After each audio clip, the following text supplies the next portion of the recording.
What's going on, my friends? Welcome back to another Evo video. Since getting all the steering and the ASC all-wheel drive codes fixed, I've really been enjoying the car. So the last few videos were not about the Evo. As you can see, I'm pretty bundled up. It is finally winter down here in Texas, so I don't plan on driving the car as much. Me and Jagger actually went and topped this thing off with some winter E85 the other night. I believe it's like 60 or 65%. I'll still be cranking it up just to make sure everything's running through the system. If you've watched any of the last videos, I've mentioned that I have a few last little things that I want to do to the car. For this video, I debated very long on doing this, and I have decided on removing the vinyl stripes. It's not because I don't like them. As a matter of fact, once I'm done with everything, I will probably actually redo them, but I'll explain everything in a second.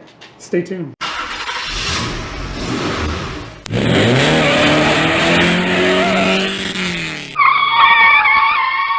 If you didn't see the last couple of videos, they were not specifically Evo related. However, they can still help you out even if you're here for the Evo stuff. I cleaned up the trim really good on my buddy's RAV4 and did the Cerakote trim coat. I actually did the same thing on the Evo about a year ago. As you can see, everything that's got black trim on it looks absolutely amazing still. Aside from just a couple of bugs, it is very shiny, and if you poured water on it, it would still bead right off. Awesome stuff. The other thing that I did is I did a headlight restoration on it. It was just a Harbor Freight kit. It's $15, and if you have oxidation, yellowing, any kind of haziness, it will literally bring it back to a perfect shine. For this video, as I've already mentioned, I'm going to be removing the vinyl stripes. It's not the only thing that I'm going to be doing, but that is what I'm going to start with. The actual purpose of this video is to prepare the car for a ceramic coating. I didn't want to leave the stripes on there, do part of the car, and then if I ever did end up removing them, there's going to be a little strip of basically paint that's not finished. Instead, I've just decided to remove everything. That way I can get the paint all completely the same. Before the ceramic coating can actually go on, there is a very deep cleaning process. For anybody that's been watching the channel for a long time, you know that this trunk is secondhand. As far as swirls go, the rest of the car actually looks pretty good, but the trunk and wing back here really need some work. I'm not going to be doing any of that in this video though. For this video, I just strictly want to get the car ready for it. Like I said, first thing that I'm going to be doing is removing the vinyl stripes. Second, I'm not sure how far I'm going to take it, but I am going to remove this emblem down here, and I'm probably going to remove this one right here. A couple of other things that I want to try and correct. It looks like somebody either dropped some paint or tried to repair some sort of chip here, so I want to sand this down and see what's underneath. Worst case scenario, I'll just use some of my touch-up paint with the clear coat once I get all of this off. Looks like there's one more little spot right up here. And then the last one that I want to get fixed is this. I don't know what was going on right here, but I do want to see if I can take that top layer off and then touch that up with my stuff. There may be a couple of other things I find along the way that I want to try to correct, but for now, I'm going to get started on these stripes. I think I'm actually going to start with the front up here. I made the mistake of putting my stripes on first before I put my guard, so I am going to have to take this one off. So this actually should be the hardest piece, and then once I get this done, I'll just work my way back.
The vinyl stripes wrap are completely removed. Honestly, it doesn't look that bad just being all white, but the stripes were my style. I definitely think it looked better with them, especially with this orange and black intercooler up front. Drop a comment below, let me know what you think. Should I keep the stripes? Should I redo them? Or should I just leave it white? For this bottom down here, even if I do redo them, I went ahead and put an extra strip. I had one more left over. Luckily, that worked out perfect. I can still drive it now and I'm not missing one little black piece. If I do decide to wrap it again, I'll just wrap it up to this and then cut it right here. This wrap down here was probably only a couple of months old. It didn't leave any kind of residue. Everything else is probably about a year old. When I first pulled everything, it did leave some little lines. You could see the adhesive lines. You just use some isopropyl alcohol. I used Prep-All and then a microfiber towel. Just wipe it down really, really good. That loosens all that adhesive up. And then come back over it with a second microfiber towel and then it'll clean all that adhesive off. This was Avery Dennison vinyl. It was pretty good quality. It wasn't any kind of cheap vinyl. No issues at all though. Everything came off super smooth. The vinyl's pretty easy to remove. I just use a heat gun, then I've got this little trim tool. You just got to keep heat on it. You don't want too much, you don't want too little. If there's too much heat, the vinyl will stretch really far and then it'll eventually tear. If there's not enough heat, the vinyl will start to get really brittle, and when you try to pull it, it will also tear. It's really not that hard to figure out the fine balance. I am ready to move on to the next thing, and that's going to be these emblems. I'm going to save the paint stuff for last. I really like this aftermarket emblem, so I will replace this once I'm done. This one too, I'm also going to put it back, but I'm thinking about painting it along with the matching emblem up front. I'm also hoping that maybe in the next month, in the process of doing all this, I can find another trunk without this thing. But either way, I'm going to get this one off, I'm going to get this one off, and then the one other thing that I am also going to remove is this top piece right here. Everything I see online calls it a gurney. I believe this is a factory piece, but as you can see here, it's starting to chip away. This was not from the wrap, but it happened when I was wrapping it. I don't know how well you can see there, but if you look all along, the paint is kind of coming off, and I don't know what this thing is made out of. It's not a material that seems like it's very strong. They do make an aftermarket one that looks just like this, and I think they make some other ones, so I will put another gurney on here once I'm done with this also. I really like the look of that extra lip right there, but because this one is falling apart, I'm going to take it off as well.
Emblems are off of the trunk, no issues at all back here. However, removing the gurney, I made a very big boo-boo. Removing these emblems is super easy. I did this one over here when I was actually doing the stripes initially. You just use the heat gun to heat it up really good to soften up that adhesive. Depending on how new or old it is, you may just be able to pull it off by hand. You saw the black one down here. I was able to just peel them away. And then for the Mitsubishi emblem and the gurney up top, I just used some fishing line. Once that adhesive is soft from the heat gun, this stuff cuts right through it. it. You obviously have the leftover adhesive stuck on the car, so there's a couple of ways you can get rid of it. Again, this one down here was pretty fresh, so all I had to do was just use some little alcohol prep pads. A bottle of alcohol and a microfiber towel work good too. For this older adhesive up here, I bought this eraser wheel a while back. It works great, but you do have to be careful with it. The adhesive that was on this gurney up here was much stronger and harder to get off. I don't know if maybe they have to use a different adhesive on it, maybe because it sits up top and it's just kind of baking in the sun. I was really working that eraser wheel on this thing and I was getting very impatient. I was putting a lot of pressure on there. It created way too much heat and basically it just burned away. I don't know if you can see right there too, but it's got a little bit of a ripple effect where it was about to start peeling as well. When I actually came back and looked at some of these other spots, there's actually a little ripple right there also. It is a bummer. It does really suck, but I am very confident in my painting skills now that I can get this thing looking perfect again. The problem is it is the beginning of December and it is way too cold for me to paint in the garage, and I don't have a professional spray booth, so this is going to have to wait till spring. I will not be coating this with the ceramic coating. I'll just wait to do that right after I paint it. It's crazy because I was fully expecting something like this to happen, just not back here on the wing. I was more worried about these spots that I showed you earlier up here. When I start to sand them, I'm afraid that I'm going to burn through something, and I really do not want to respray this hood. I guess this one wouldn't be so bad on this side fender. It's pretty small, but again, winter just hit, so if anything does need to be painted, it's going to have to wait. You can see here where I've actually been chipping it away with my fingernail, and over here too, but it is really hard. I don't want to get ahead of myself like I did on the wing back there. I'm going to take my time. I'm going to go ahead and use my heat gun first, just see if I can't soften that up and see how much I can actually pop up with my fingernail. And after that, I'll use my little Tolcut block. I've got some 800 grit in there. I've got some 1000 grit. And once I can get all of this scraped off or sanded down, I will touch it up the best that I can and get it polished out.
After my mishap with the wing back here, I am very happy to say that everything came out absolutely perfect with these little paint spots up front. Previous owner must have just accidentally dripped some paint on here because they were not hiding anything. They were not covering anything up. That was my biggest fear. I thought there was going to be some really big spots that were going to have to be touched up. I was able to sand everything down with the little sanding blocks here. And then I just used my compound and polish by hand to get rid of those scratches. But absolutely perfect. This is where it was. You cannot see any trace of it it at all. Here's where the top one was, right up here. Just so freaking happy with this. One in the back here on the rear door didn't come out as perfect as the others, but that was to be expected because you could see the bare metal underneath originally. That weird clear coat that was laid over the top, I was able to sand it all the way down. I put some touch-up wicked white paint into the little cracks and chips that were there, and then I laid just a little bit of clear coat over the top of it to protect it. Obviously up close you can see it right there, but if you just step away from the panel, it blends right in. Some of you may be asking yourselves, why did I fix this one and just touch it up and I don't just do the same thing on the wing back here? As I said earlier, I'm pretty confident in my painting skills that this wing will be very easy.